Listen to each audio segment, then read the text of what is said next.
నిష్కపటమై పవిత్రమై క్రీస్తు వలె ఆయన పోలి నడుచుకున్నప్పుడు. ఇలాగే మాట్లాడతావు. ఆమె వెళ్ళిపోయిన తర్వాత ఆమె గురించి చక్కగా మాట్లాడతాం. ఇలాంటి చాలా స్వభావాలు ఎవరిలో అయితే ఉంటాయో, మనందరిలో అందరిలో ఉన్నాయి ఈ స్వభావం. కోపం, ద్వేషం, అసూయ, క్షమించలేని తత్వం ఎవరిలో అయితే నివాసం చేస్తుందో వారిలో ఏం లేదు. యేసుని నమ్మినా సరే ఏం లేదమ్మా, అందరూ చెప్పాలి, జ్ఞానము లేదు. జ్ఞానము లేనప్పుడు ఏమి లేదు వారి కుడి చేతిలో.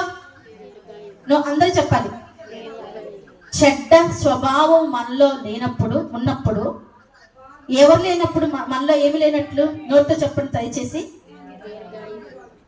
జ్ఞానము యేసు మనలో లేరు. ఎవరు జ్ఞానము ఎవరిలో ఎవరు ఓర్చుకుంటున్నారు, సహనం కలిగి ఉన్నారు. మరి భర్త ఈ రోజు నేను భయంకరంగా తిట్టారు, అయినా సాయంత్రానికి నీ భర్తతో సమాధాన పడుతున్నావు, నీ భర్తతో మాట్లాడుతున్నావు, తెల్లవారుజామున లేచి ఆయనకు మరలా కాఫీ టీ ఇస్తున్నావు. ఇంకా ఆయనకి ఎటువంటి కోపం, కక్ష, అసూయ నీ జీవితంలో లేదనుకోండి. నీలో ఏమి నివాసం చేస్తున్నాడు అంటే జ్ఞానము, యేసయ్య. ఇది నివాసం. ఇప్పుడు చెప్పండి, ఏ చెడు నీలో ఉందో మీకు మీరే. భక్తుడైన పౌలు గారు చెప్తారు, దైవజనులకు తెలిసింది.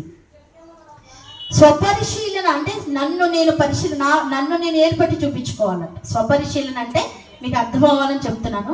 నాలో ఏం చెడు ఉంది, నాలో ఏం తప్పు ఉంది, నాలో ఎటువంటి మనస్తత్వం ఉంది. ఒకవేళ దైవజనులు చెప్పినప్పుడైనా, మీ దైవజనులు మీకు చెప్తున్నప్పుడైనా సరే, దైవజనులు వాక్కు ఎవరి వాక్కు అంటే దేవుని మాట. స్వభావంగా మీరే వారి కక్షలు కాదు కదా. వారు ఎవరిని మోస్తున్నారు? దైవజనులు దేవుని వాక్కుని మోస్తున్నారు. దేవుని మోస్తున్నారు. వాళ్ళ మీద భుజం మీద దేవుని వాక్యం ఉంది. వారు చెప్పిన మాట ఏంటి అంటే దేవుని స్వయంగా దేవుని వాక్కులు చెప్తారు. వాళ్ళ సొంత మాటలు చెప్పరు. సొంత ఇచ్చల నుండి ఏది పుట్టదు. వాక్యంలో నుంచి తీసి మీకు చెప్తున్నారు, ఖండిస్తున్నారు, గద్దిస్తున్నారు, వాక్యం చెప్తున్నారు అంటే అది నీ మేలు కోసం అని. ఆయన చంపకేసి కొట్టినా సరే వారి మాటకి ఏం చేయాలి? మనం లోబడాలి. దైవజనుల మాటకి ఆ లోబడింది కూడా జ్ఞానమే. హల్లెలూయా. ఇప్పుడు చెప్పండి అమ్మా, అయిపోయింది. చూడండి, చెడుతనం ఎవరిలోనుందా? క్షమించలేని తనం ఉందా? ఇవ్వలేని తనం ఉందా? పెట్టలేని తనం ఉందా? ఇట్లాంటివన్నీ ఒకసారి చూడండి. ఇవి నాలో ఉన్నాయి అంటే నాలో ఏమి లేదు? అందరు చెప్పాలి, నాలో జ్ఞానము లేదు. నాలో ఏం లేదు? మరి జ్ఞానం లేనప్పుడు నా కుడి చేతిలో దీర్ఘాయ ఉంటుందా? చెప్పాలి అందరూ. ఉంటుందా? నా ఎడమ చేతిలో ధనగంతలు ఉంటాయా?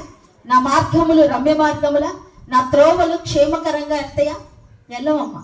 దీన్ని బట్టి బాగా మీకే అర్థమైపోవాలి, ఎవరో చెప్పడం కాదు. ఓహో, నేను ఈ వ్యక్తిని క్షమిస్తే నాలో